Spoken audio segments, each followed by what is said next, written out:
So guys एक बार फिर से हमारी यूट्यूब चैनल सिंदबाद ब्लॉग्स में आप सभी का बहुत बहुत स्वागत है।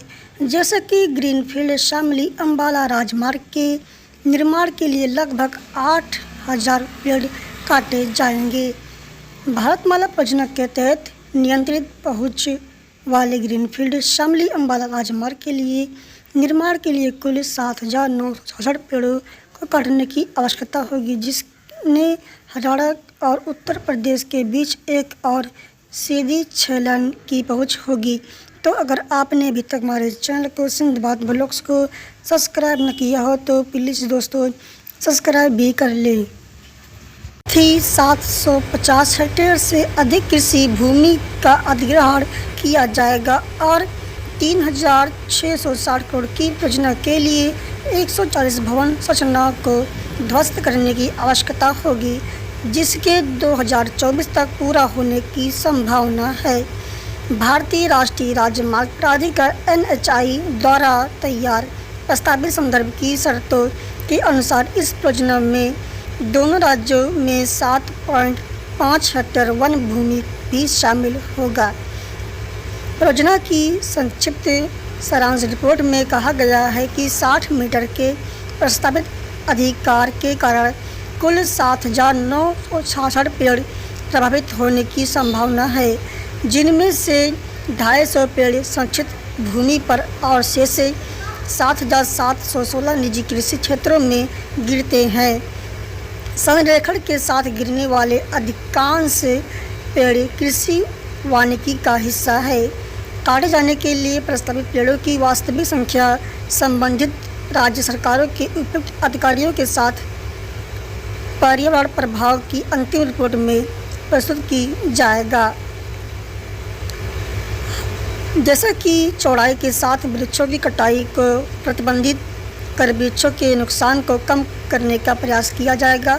हरियाणा में राजमार्ग अम्बाला यमुनानगर कोट क्षेत्र और करनाल जिलों के सैकड़ों गांवों से गुजरेगा और उत्तर प्रदेश के सहारनपुर और शामली जिलों में करनाल चंद्रो गांव के पास यमुना नदी पर एक पुल के साथ प्रवेश करेगा।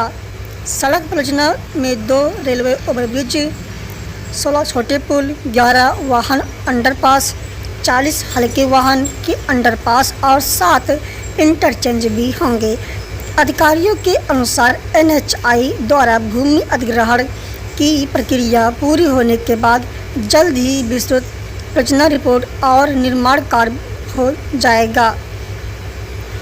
हाईवे की मार्किंग का काम पहले ही पूरा हो चुका है और चिन्हित जमीन के अधिग्रहण की प्रक्रिया चल रही है। इस साल अप्रैल तक मिट्टी भरने का काम शुरू होने की संभावना है। किसानों की ज़मीन हाईवे के पास आती है। उनका शिकायत कि उनसे उनके खेत को 2 टुकड़े में बंट जाएंगे और उन्हें हर दिन किलोमीटर का सफ़र तय करना होगा। पहले हम परियोजना के बारे में ज़्यादा नहीं जानते थे, लेकिन उन्होंने लगभग 60 मीटर की चौड़ाई को स्तंभ स्थापित किया है। जैसे कि सरकार एक राजमार्ग का निर्माण करेगी जो हमारे खेतों और गांव को अलग कर देगी। रादौर के किसान मनोज कुमार ने कहा कि जिनकी 3 एकड़ कृषि भूमि राजमार्ग के लिए अधिग्रहित की जा रही है, साथ ही राजमार्ग के बीच आने पर लगभग 140 भवन संरचनाओं को ध्वस्त किया जाना है। लेकिन परियोजना से जुड़े ट्यूबवेल और फार्म हाउस है। हाईवे के रास्ते में कोई रिहायशी इलाका नहीं आ रहा है। NHAI अम्बाला के परियोजना निदेशक वीरेंद्र सिंह ने कहा कि हरियाणा में तराई पट्टी की इस परियोजना का अधिग्रहण की प्रक्रिया चल रहा है। ये मार्च तक पूरा हो जाएगा, जबकि यूपी में हम अग्रिम चरण में हैं, क्योंकि शामली और सहारनपुर दोनों जिलों में प्रारंभिक ज़मीनी काम पूरा हो चुका है। लगभग 8,000 पेड़ों की कटाई पर उन्होंने कहा, वन के पेड़ नहीं हैं, अधिकांश पेड़ लिंक सड़कों पर स्थित है, क्योंकि राजमार्ग के लिए कोई अनुसूचित वन क्षेत्र का अधिग्रहण नहीं किया जा रहा है और यहाँ तक कि संरचनाएं भी छोटी है। हम पर्यावरण मंजूरी के लिए जन सुनवाई के लिए पहले ही लिखे चुके हैं। भूमि अधिग्रहण पूरा होने के बाद जल्दी टेंडर की प्रक्रिया शुरू हो जाएगा।